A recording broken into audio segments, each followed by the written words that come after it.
Hi there, I'm Kathleen Jasper, and today we're talking about some tips and tricks for new assistant principals, especially assistant principals who are working in discipline. I was once a discipline assistant principal, and I've been through it too, and I thought I would share some things that I learned along the way with you. Let's get started. All right, so we've been getting a lot of updates from you guys. Many of you have passed your SLLA 6990 exams. Scores just came out not too long ago for this round, and we got a lot of passers. Many of you used our products, and we were really excited for you. And so every time we get an email saying we passed, we're so excited. We get very, very happy and elated with you guys. And so we know that you're about to venture off into the world of being an assistant principal, and it's exciting. It's one of those things where you're leaving the classroom and you're going into becoming a building administrator.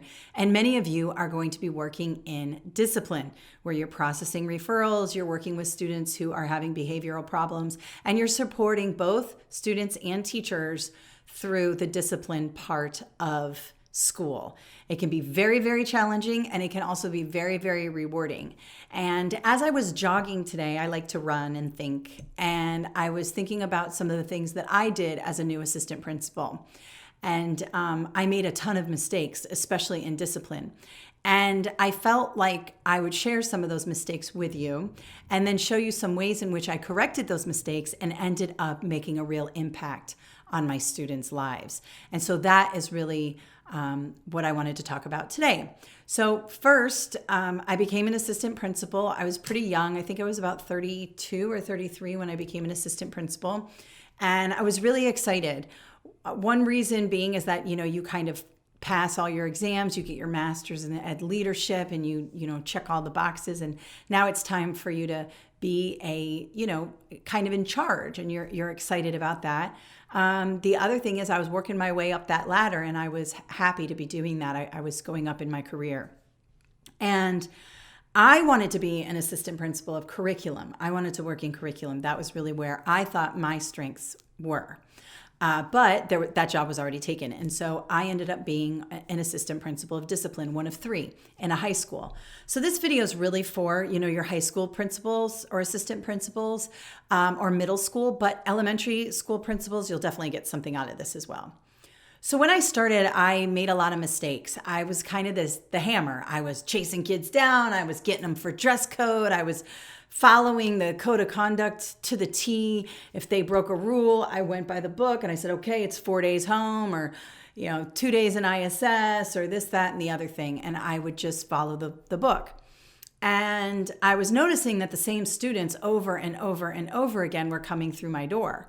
And this business of sending them home for 4 days for out of school suspension, or sending them to the ISS room to sit there all day and do nothing, wasn't really working. It wasn't solving the problem. And many of you know this for sure. Some of you are working in a positive behavior support school where you're working through that. But even with PBS, sometimes those tactics don't even work. And so I was getting to know my students a lot through just them coming into my office so I could process referrals. And I would process anywhere from 5 to 25 referrals a day. Little tip to teachers out there: if you're writing a lot of referrals, you're not really doing a lot of good in the school. You're actually clogging the system up.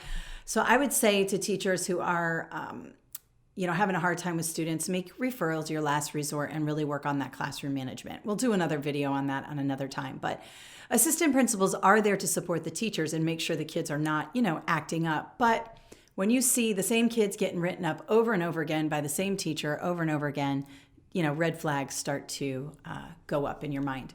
Now, you see the students in a different way. These kids were coming in and they're not in my classroom. They're not causing problems in my classroom. They're coming into my office to process a referral. And so I was getting to know them in a different way. And I was a teacher also before I was an assistant principal. So I know how frustrating it is when a student is acting up and being a complete jerk in your classroom and disrespecting you, and all you want to do is get him out of there or get her out of there. And so I definitely understand that. But as they were coming through the door, I was learning more and more about them because we were having these one-on-one conversations, which is something that being an assistant principal is a benefit. And so I decided to try a new approach. One of the things that my principal taught me and I thought was really, really helpful, and I'll say this to you as you become assistant principals, is when a student comes into your office for any reason, whether it's a referral or, he got picked up in the hallway for smoking in the bathroom or whatever it is. If it's high school, it could be any number of things. You always want to pull their academic history and their attendance. The reason being is that they tell a story. The academic history will show you what's going on. The student may have been a straight A student, last year, the year before, and all of a sudden the grades are going down, right? The attendance may show you that there's been some gap in attendance where the student is missing a lot of school. And you can start asking questions from that point, right? That's data. You're actually looking at the data and quickly asking questions to investigate what's going on. And we talk a lot about that in our videos for, the certification exams. Well, this is like real life, doing it on the fly. And so I would pull the academic history and pull the attendance and ask these questions. And often I would say to the kid, hey, you've got, 5 days here, no school. What's going on? You skipped 5 days? And, because the student might have been a problem student before, we automatically think the kid is up to no good or something's going on. But sometimes it's the student's parents got deported in the middle of the night and the student had to skip school because he had to stay home with his little brothers and sisters and make sure they were taken care of. Or, the kid ran away from home and slept in the woods. That happened a couple of times where students were like living in the woods because they ran away from home and they're in an abusive household and all of that. Other times it was kids just skipping school to smoke pot and play video games. There's all these different things happening. So, getting those stories, getting that data, getting those academic histories and the attendance is really important for you to make a decision. Now, of course, you have the code of conduct and the book that you have to go by, but really leadership is situational and you want to make sure that you are looking at the entire situation. So obviously, I'm not going to throw the book at a kid who has stayed home from school because his parents were recently deported and he's had to take care of his brothers and sisters, right? That's a different situation than a kid who just decided to skip school and smoke weed and play video games for 5 days, right? So obviously those are two different situations. But one of the things that I found to really help in all situations where I had the same kids coming through my door over and over and over again was to work with them on a level where we took the discipline out and we started talking to them about their lives and making them responsible for coming back to see me, not because of discipline, but because they have a standing appointment. So what I would do is I see this kid over and over again. It's not working. He's gotten suspended, whatever. And I would pull the academic history and I would see, okay, his English grade is down. His math grade is like borderline F. Something's going on here. And so I would have the student put in his calendar, in his planner or in her planner, a standing appointment with me to come back in a week or 2 weeks. And we would make a plan to get that grade up.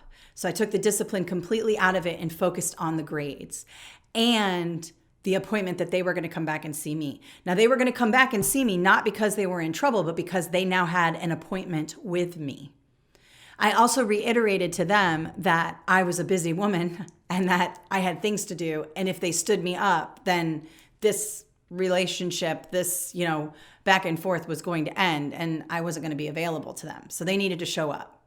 And so often I would have them take out their phones, put in their Google Calendar. The next time I wanted them to come see me, I would pull my calendar up on my screen and I would say, okay, what about Monday at 2 p.m.? Can you be here? When's your lunch? Okay, let's do that. All right, what elective can I kind of get you in here for 15 minutes and talk about your grades? Maybe, they have shop or something like that. Not that shop is not a very important class, but maybe they had a class that wasn't a content or, high academic area where I could pull them for 15 minutes and talk about their grades. And so I would say to them, all right, I want to see you in a week. And in a week, I'm going to pull your history again. I want to see your grades and I want to see this grade go up, not to an A, maybe it's a D right now. Maybe I want to see it go to a C, or I want to see you turn in more homework, or some sort of goal we set that is attainable in a week's long period of time.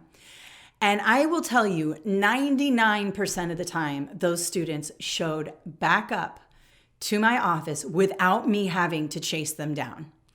They would be there on time, waiting outside my office. I remember the first time I did it, I set a time with the student who was just having problems, in every class, English class, math class. He could not get it together.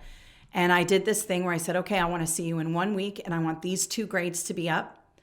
And I had just come off lunch duty and I was coming back to my office and I had kind of forgotten that I had set the appointment with him. And because your calendar is just packed when you're assistant principal. And there he was sitting outside my office waiting for me. He was early for the appointment. And this is a kid who was in ISS like almost every day of his life. And so I was surprised that I didn't have to call him down to meet me for that appointment. He did it on his own. And when he came in, he had raised his grade. Now, he wasn't top of his class. He wasn't going to, graduate with straight A's, but he had turned it around. And now instead of focusing on his discipline, we were focusing on these small incremental goals with his grades. And having an appointment with me made him feel important and made him feel like he had something to do. And it wasn't just about discipline. It was actually about his life, his grades, and his existence as a human being. And so I started doing this with students who were having problems, major behavior problems, and could not get it together. And I will tell you, it really started to work. I started seeing them more and more for their grades and less for behavior. And I kept having these appointments. And instead of processing referrals, I was pulling up their grades, talking about their goals, and helping them to do better as students. And the teachers really noticed a difference in their behavior. Now, did this work for every single student? And did we save every kid? And did everyone become a perfect human being in the classroom? No, not at all. But those kids who were, quote, problem kids, and I don't like to say that word because I really loved my kids that I saw in discipline. I thought they were great. Instead of focusing on that discipline, we were focusing on the grades, and a whole new attitude and outlook on life happened for them. And they were able to carry that on. And then they would, make standing appointments with me. They'd come in and say hi. Once we got to a point where they were kind of, doing it on their own without having to see me, I would spread out the appointments a little bit more, maybe a month, maybe once a quarter. And sometimes they would say, no, I want to keep up the once every 2 weeks or once a week. And that was fine with me, and I would make time on my calendar for them. And so I thought I would share that with you today. I just remember my back up against the wall, trying so hard to get these kids to do what I said. And when I started treating them like human beings and focusing more on their goals and helping them, it really changed things for me as an assistant principal of discipline. The other thing I will tell you very quickly is I help them use Google Calendar on their phones. And so it was almost like a life skill as well. I would say, okay, open your phone, download Google Calendar. And they were like, Google Calendar. Like none of them use email. None of them use any of that. They all use now they use TikTok and all that. Back then they were using Snapchat and everything else. And I said, okay, download Google Calendar, and I would show them how it works, and they would use it and set reminders. And I would say, even set a reminder, a couple of days before the meeting with me, so that you remember that you have a meeting with me in 2 or 3 days. So you make sure you do what we said we were going to do. And they would do that, and they would use Google Calendar to organize their day. And when they organized their meeting with me, they would then use it to organize other things, and they became better organized in the classroom and things like that. Some of them probably used Google Calendar to organize their drug dealing business, I don't know, but whatever, we got them organized. And it became a real high point in my my career. So I thought I would share that with all the new assistant principals who are going out there this year. You're probably wondering how you're going to handle some of these things. Discipline is tough. It's really hard to process referrals all day, to call parents and tell them constantly that their students are messing up and being rude in the classroom and all of this. Some students are really tough and hard to reach, and others just need a little bit of support and an appointment with you maybe on a weekly basis so that you can go over goals and objectives that will help them to become better human beings. And so that's really our job as educators. So that's all I wanted to talk about today. No test prep or anything, just wanted to cheer you on as an assistant principal. Really excited for you guys who have passed your exams and going in to the field. And I hope maybe you've got a little something out of this today. And I look forward to hearing about your stories. You can put them in the comments below. You can ask me questions in the comments below. I'm happy to film more on my experience as an AP. And if you haven't already, consider subscribing to this YouTube channel and give this video a thumbs up if you liked it, and let us know how you're doing. Have an awesome day.